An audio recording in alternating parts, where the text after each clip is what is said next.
First on BBC2, Tony Robinson's Turning Point.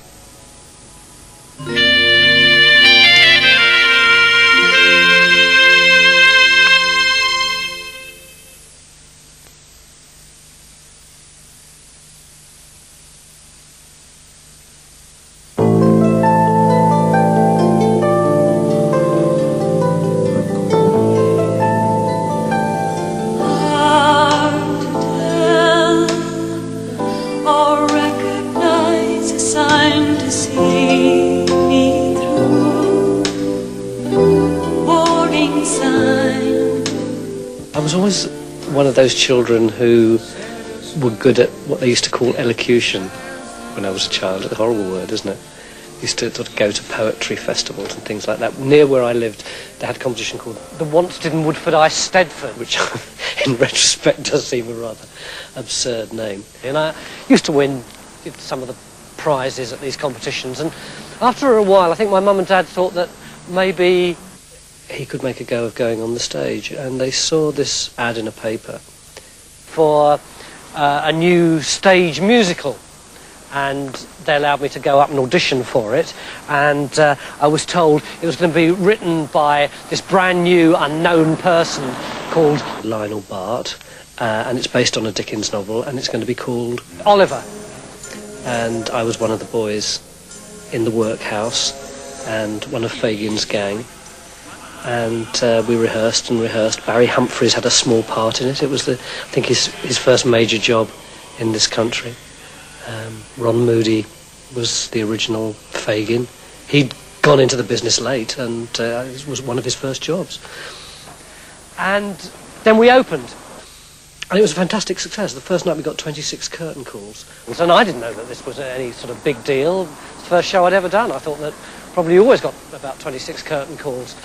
And we'd been running for a few weeks, and the boy who was playing the Artful Dodger bunked off school one Tuesday and went to play football in the park. And he'd forgotten that it was a Tuesday and we had Tuesday matinees, and somebody came to pick him up, to take him to the theatre, and he wasn't there, and they couldn't find him anywhere. And they got a bit scared, called the old bill in, and nobody could find him anywhere at all. And so about 2:15, we were all biting our nails at the theatre, and the theatre manager came up to me and said, "Look, Tony, would you go on as the Artful Dodger?" And the thing about that show was that all of us kids who were in it, and I think there were probably about a dozen of us, we all knew the entire show from the beginning to the end. We used to just recite it sometimes, just for something to do. So I said, yeah, I'll do it. I can remember, I wasn't really frightened of going on. They just asked me to do it, and you either say yes or no. And my dad was working over the river at County Hall. And I just got time to phone him up, and he left the office, rushed up to the theatre, and I went on. And I think I probably forgot a few words in Consider Yourself and just went la la la la la la la. But apart from that, it seemed to go all right. It was the big break.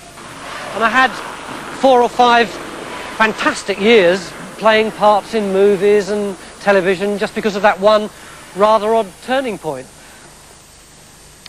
And as an adult, I carried on working in the theatre, first of all in Rep, and then at Chichester and at the National Theatre and at the RSC. And then there was another turning point, which was I got my big break in Blackadder. And really for a dozen or so years after that, I spent all of my time working in television. And now there's been yet another turning point. I'm back here at my own regional theatre, the Bristol Old Vic, doing something which I've wanted to do for a very long time, which is my own musical, Maid Marian and Her Merry Men, the musical. Hopefully what it's going to do is blow people's minds. Hope so anyway. Robin Hood, what a crook, gave away what he took. Charity's fine, subscribe to mine, get out and pick a pocket or two, you God.